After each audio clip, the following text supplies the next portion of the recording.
मैं हूँ श्री चंद्रशेखर। शिवशक्ति में आपका बहुत बहुत स्वागत है।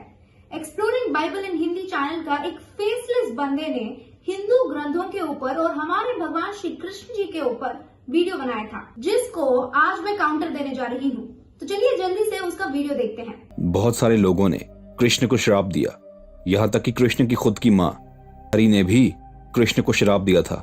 उसने कहा कि जिस तरह तूने रिश्तेदारों को, भाइयों को आपस में लड़वा कर मरवा दिया। भाई तू पहले ढंग से होमवर्क करके आना। श्री कृष्ण की माँ गांधारी नहीं है, गांधारी दुर्योधन की माँ है।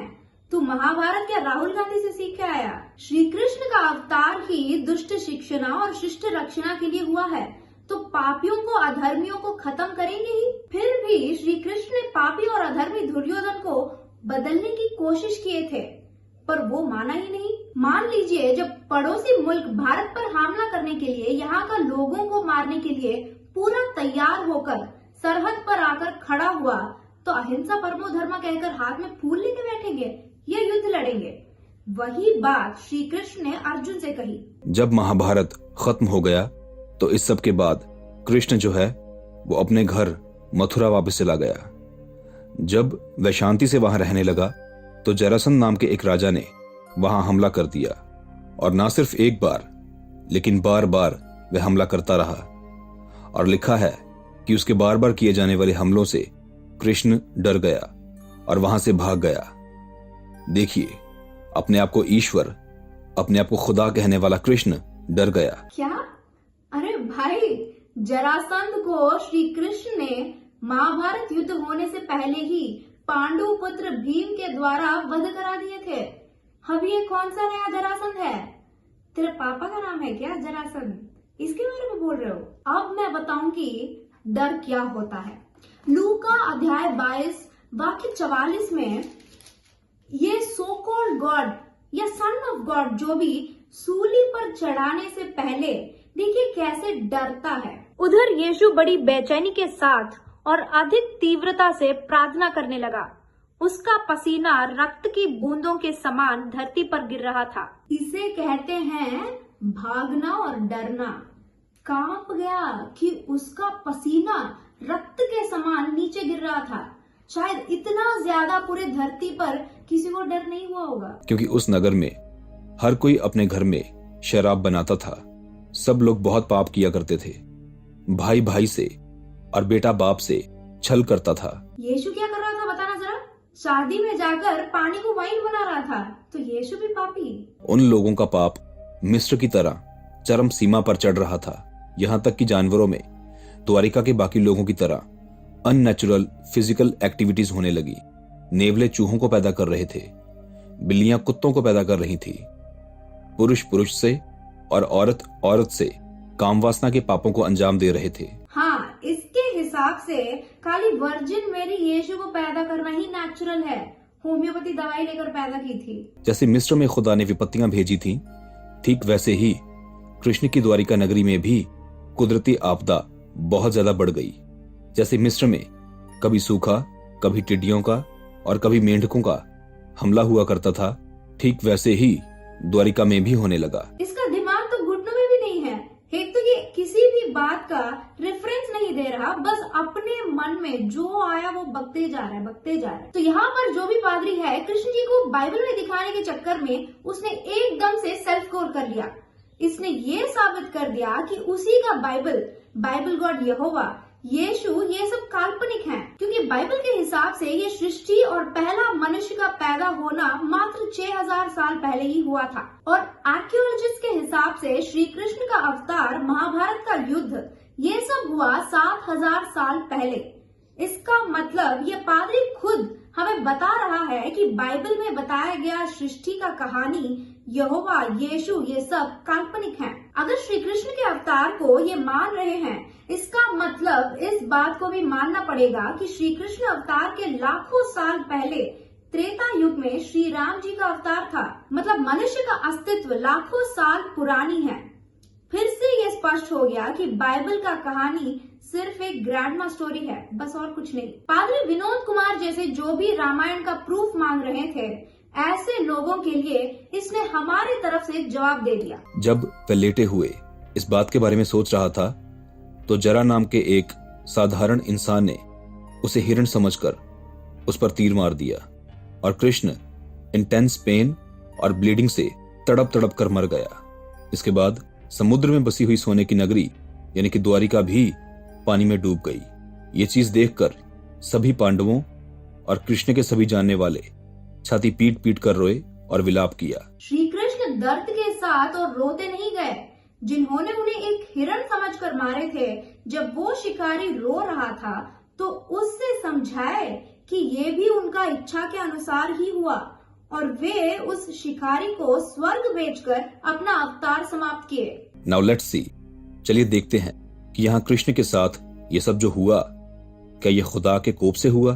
क्या ये खुदा के श्राप के कारण हुआ? जवाब है जी हाँ। कृष्ण जी का अवतार महाभारत ये सब हुआ 7000 साल से भी पहले, जब इसका पाखंडी मजहब या खुदा पैदा ही नहीं हुआ था। कोई भी नहीं जानते इसको। चैप्टर 28 और वर्ड्स 4 से 7। तूने अपनी बुद्धि और समझ के द्वारा धन प्राप्त किया और अपने भंडारों में सोना चांदी रखा है। तूने बड़ी बुद्धि से लेन देन किया, जिससे तेरा धन बढ़ा और धन के कारण तेरा मन फूल उठा है। इस कारण परमेश्वर यहोवा यूं कहता है, तू जो अपना मन परमेश्वर सा दिखाता है। ध्यान रखिए कि कृष्ण अपने आप को परमेश्वर कहता था, अपने आप को ईश्वर कहता था, और यहां क्या लिखा है कि तू अपना मन परमेश्वर सा दिखाता है।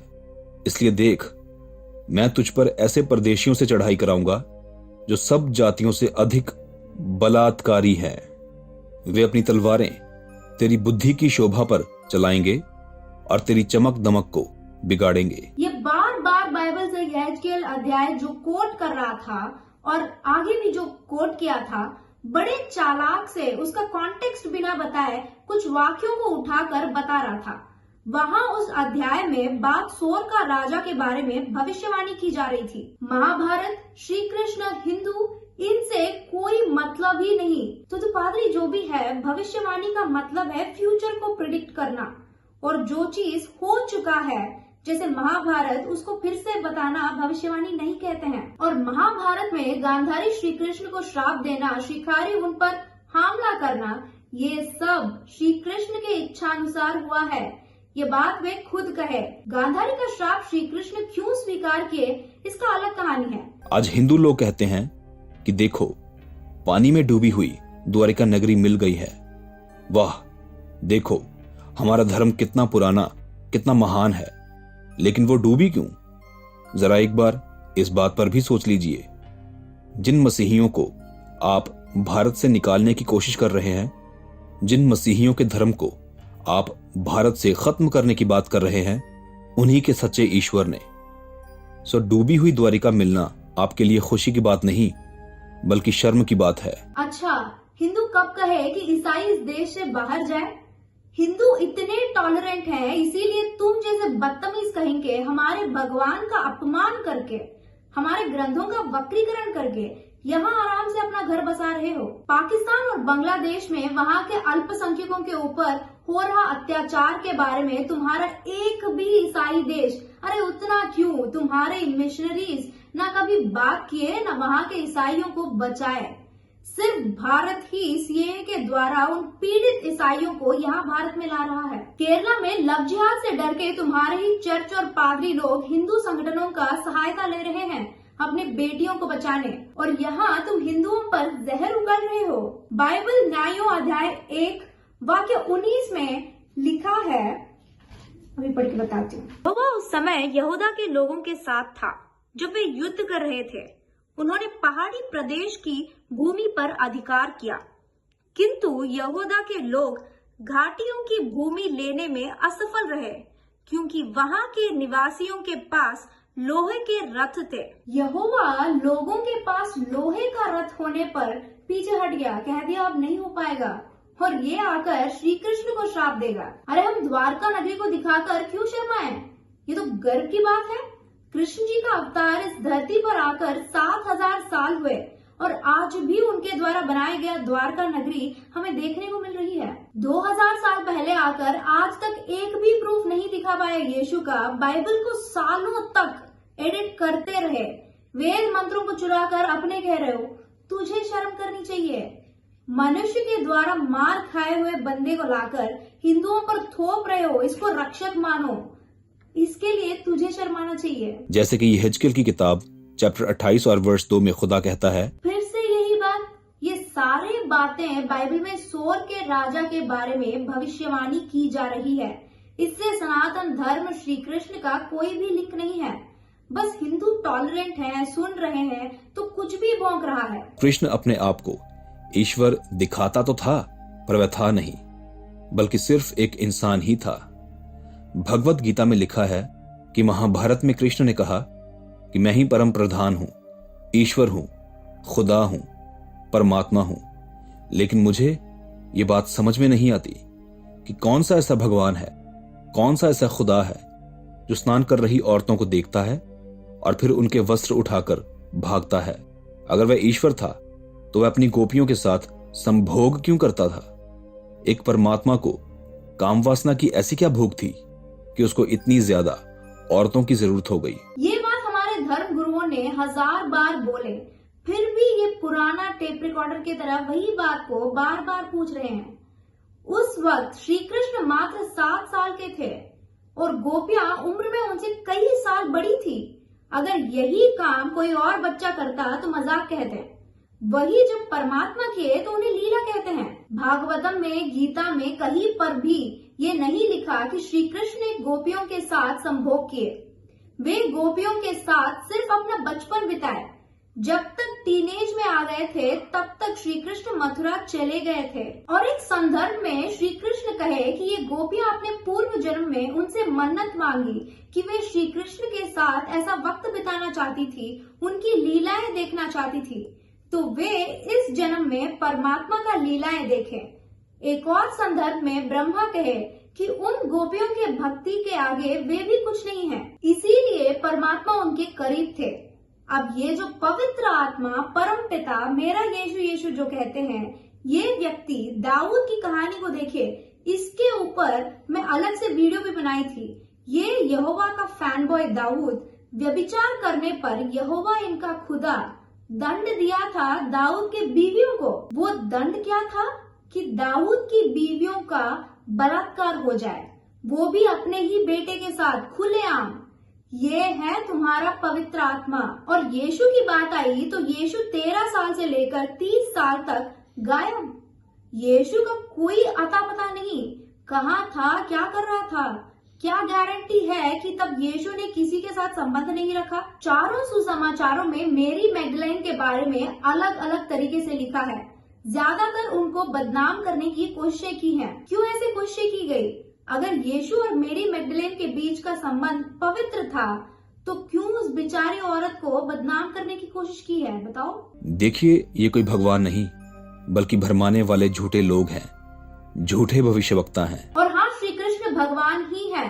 उन्होंने कहा कि धर्म की स्थापना करने हर एक युग में वे आएंगे और दुष्ट पापियों को दंड देकर रहेंगे।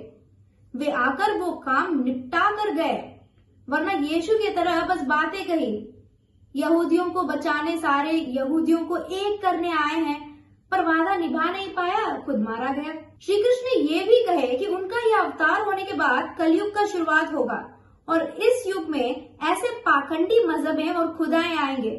लो भाई, ये भी बात साबित हो गई। देखिए कैसे हिंदू धर्म की किताबों के हिसाब से तो कृष्ण ने जो किया सब रासलीला है, लेकिन सच्चे खुदा और बाइबल के सही दृष्टिकोण से वह सिर्फ और सिर्फ एक अपराधी था। बाइबल का सत्य मार्ग ऐसा होता है, व्यभिचार का दंड व्यभिचार। अगर लड़की अपना कुंवारीपन साबित नहीं कर पाई तो उस लड़की को अपने माँ बाप के सामने पत्थर से मारकर हत्या करना। यहोवा को मूड स्विंग्स होने पर आगे किसी को भी हत्या कर देना था। समशोन की कहानी वही है ना। अगली बार हिंदू ग्रंथों पर वीडियो बनाने से पहले थोड़ा सा होमवर्क करके आना, वरना तेरे कुछ ईसाई भाई तेरे झूठ को सच मानकर बैठे हैं। ये बाहर जाकर गांधारी को श्री कृष्ण की माँ कहेंगे तो उल्लू बन जाएंगे। तो आज के लिए बस इतना ही। एक और वीडियो में फिर मिलेंगे। जय श्री राम।